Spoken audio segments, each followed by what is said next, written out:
নমস্কার বন্ধুরা, স্বাগত আমাদের চ্যানেলে। আজকের নিবেদন কাটোয়ার কালিকাপুরের কালী সম্পর্কে কিছু অজানা তথ্যাবলী। কালী মূর্তিতে নয়, কয়েক শতাব্দী প্রাচীন অষ্টাভুজ মহিষাসুর মর্দিনী মূর্তিতেই কালী পূজা হয়ে আসছে কাটোয়ার কালিকাপুর গ্রামের কালী ঠাকুরের।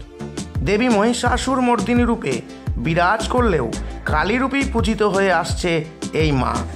দীপান্বিতা কালী পুজোর রাতেই হয় এই দেবীর মহাপূজা। এই দেবী কালিকাপুর গ্রামের অধিষ্ঠাত্রী দেবী।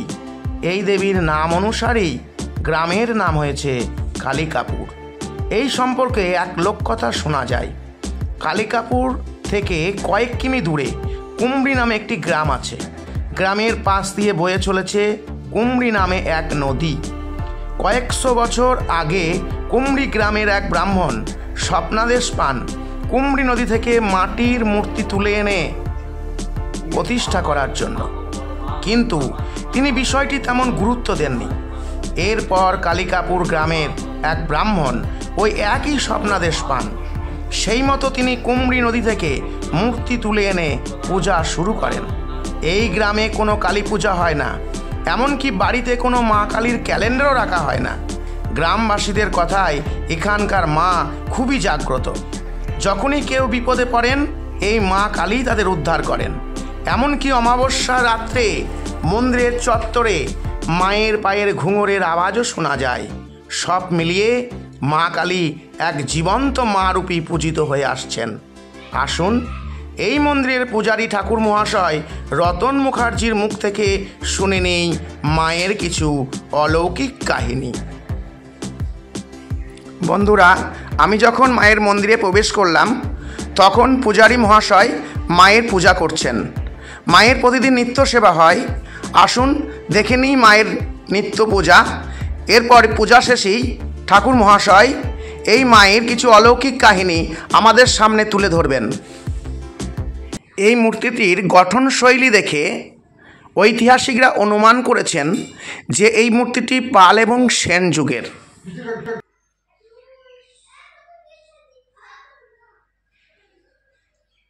ওম তদবিষ্ণু পরমং পদং সদা পশ্যন্তি শূরয়া দেবীব চক্ষুরাততম। ওম বিষ্ণু ওম বিষ্ণু ওম বিষ্ণু ওম অপবিত্র পবিত্র বা সর্বাবস্থাং গথৌপি বৈজশ্রী কুণ্ডলীকাক্ষ সবাই।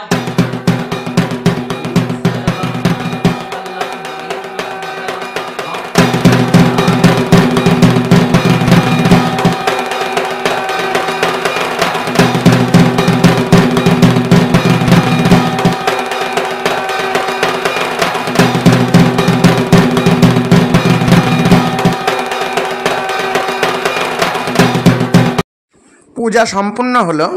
এবার ঠাকুরমশাইয়ের কাছ থেকে শুনে নেব এই মায়ের কিছু অলৌকিক কাহিনী।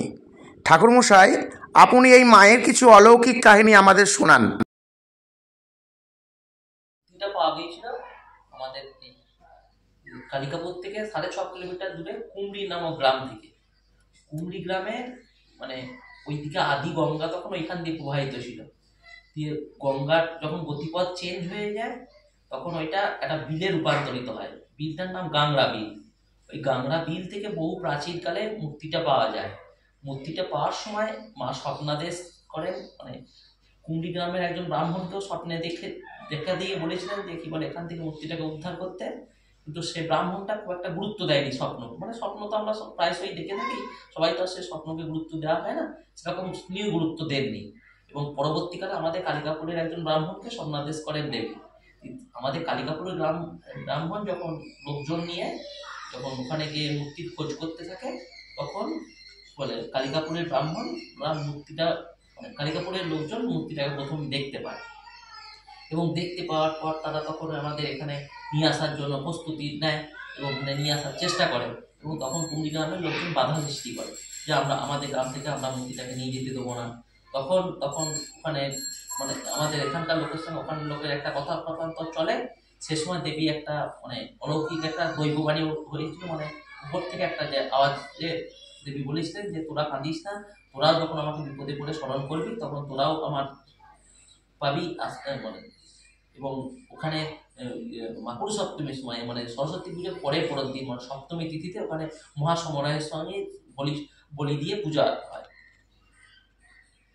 এবং সেই সময় মূর্তিটাকে কালিকাপুরেই নিয়ে আসা হয়েছিল, এবং কালিকাপুরে নিয়ে আসার সময় কালিকাপুরের পলাশী ও কালিকাপুরের মধ্যবর্তী স্থানে একটা জায়গায় নামানো হয়েছিল মূর্তিটাকে।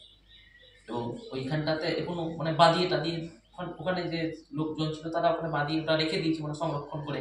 কিন্তু তারপরে মূর্তিটাকে আমাদের এইখানে নিয়ে এসে, তখন এগুলো সব জঙ্গলাকীর্ণ ছিল, এবং সেইকালে হয়তো কোনো জমিদারের, তখন তো জমিদারি প্রথা ছিল, তখন হয়তো জমিদার একটু জায়গা দিয়েছিল মায়ের মন্দিরটাকে করার জন্য।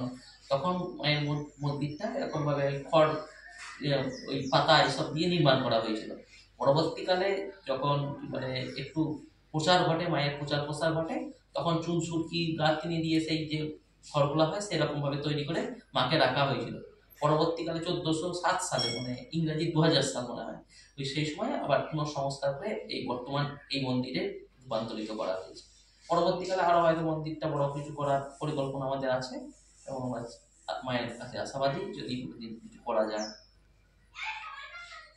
ধন্যবাদ আপনাকে। বন্ধুরা, এই কালী মন্দিরের পাশেই একটি শিব মন্দির রয়েছে, দেখছেন সেই শিব মন্দিরটি, অবশ্যই একবার দর্শন করতে আসবেন। ভিডিওটি ভালো লাগলে অবশ্যই আমাদের পাশে থাকুন। আজকের এপিসোড এই পর্যন্ত, দেখা হবে অন্য কোনো দর্শনীয় স্থানের ভিডিও নিয়ে পরের এপিসোডে। সেই পর্যন্ত সকলেই ভালো থাকুন, সুস্থ থাকুন। জয় গোপীনাথ, জয় রাধাকান্ত, জয় মা কালী কি জয়।